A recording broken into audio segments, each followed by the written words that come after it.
ಚಂದ್ರಗ್ರಹಣ ಅಂತಂದರೆ ಜನ ಒಂದು ಸ್ವಲ್ಪ ಭಯ ಬೀಳ್ತಾರೆ.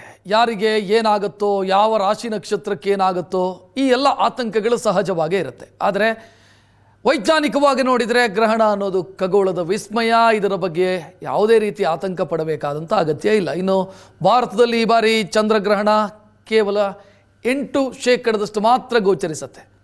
ವೈಜ್ಞಾನಿಕವಾಗಿ ಬರೀ ಕಣ್ಣಲ್ಲಿ ಇದನ್ನು ನೋಡೋದಕ್ಕೆ ಅವಕಾಶ ಇದೆ. ಖಗೋಳಶಾಸ್ತ್ರಜ್ಞ ಡಾಕ್ಟರ್ AP ಭಟ್ ಅವರನ್ನು ನಾವು ಮಾತನಾಡಿಸಿದ್ದೀವಿ. ಅವರು ವೈಜ್ಞಾನಿಕವಾಗಿ ಚಂದ್ರಗ್ರಹಣದ ವಿಶ್ಲೇಷಣೆ ಮಾಡಿದ್ದಾರೆ.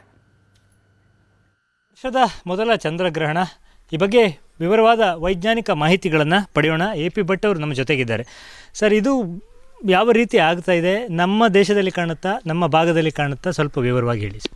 ವರ್ಷದ ಒಂದೇ ಒಂದು ಗ್ರಹಣ ನಮ್ಮ ಭಾರತದಲ್ಲಿ ಕಾಣುವಂಥದ್ದು. ಆದರೆ ಇದು ಗ್ರಹಣ ಅಂತ ಹೇಳಬೇಕೋ ಬೇಡವೋ ಅಂತ ಹೇಳೋ ಸ್ವಲ್ಪ ಡೌಟು. ಯಾಕೆಂದರೆ ಚಂದ್ರಗ್ರಹಣ, ಖಗ್ರಾಸ ಚಂದ್ರಗ್ರಹಣ ನಡೆಯುತ್ತೆ.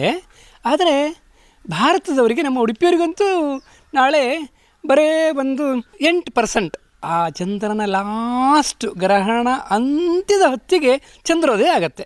3:20ಕ್ಕೆ ಭಾರತದ ಸಮಯ ಪ್ರಕಾರ 3:20ಕ್ಕೆ ಗ್ರಹಣ ಸ್ಟಾರ್ಟ್ ಆಗುತ್ತೆ. 4:34ಕ್ಕೆ ಅದು ಖಗ್ರಾಸ ಸ್ಟಾರ್ಟ್ ಆಗುತ್ತೆ. 5:32 ಖಗ್ರಾಸ ಮುಗಿಯುತ್ತೆ. 6:47 ಗ್ರಹಣ ಮುಗಿಯೋದು ನಾಳೆ, ಅಂದರೆ ಈ ಗ್ರಹಣ. ಹಾಗಾಗಿ ನಮಗೆ ನಾಳೆ ಅಂದರೆ ಹುಣ್ಣಿಮೆಯ ಸೂರ್ಯಾಸ್ತ 6:38ಕ್ಕೆ, ಚಂದ್ರೋದಯ 6:38ಕ್ಕೆ.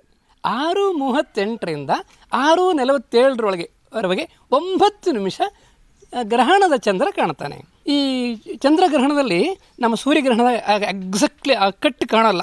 ಸೂರ್ಯಗ್ರಹಣ ಆದರೆ ನಾವು ಪ್ರತಿಬಿಂಬ ನೋಡಿದ್ರೆ ಆ ಇಮೇಜಸ್ ಗ್ರಹಣ ಸ್ಟಾರ್ಟ್ ಆಯಿತು, ಗ್ರಹಣ ಎಂಡ್ ಆಯಿತು ಅಂತ ಹೇಳಲಿಕ್ಕಾಗತ್ತೆ. ಚಂದ್ರಗ್ರಹಣದಲ್ಲಿ ಅದು ಮರೆ ಮಾಚೋದು, ಕತ್ತಲೆ ಬರೋದು.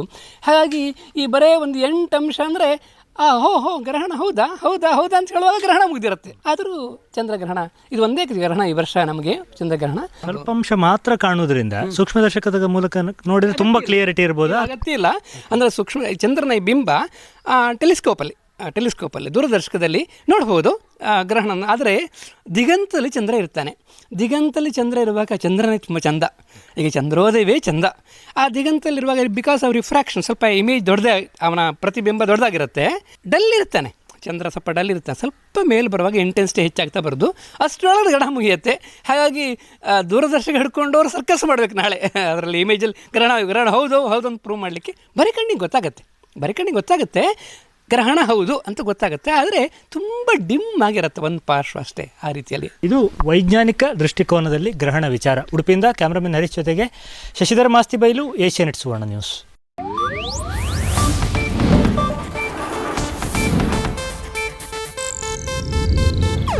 ಇದು ಏಷ್ಯಾನೆಟ್ ನ್ಯೂಸ್ ನೆಟ್ವರ್ಕ್ ಪ್ರಸ್ತುತಿ.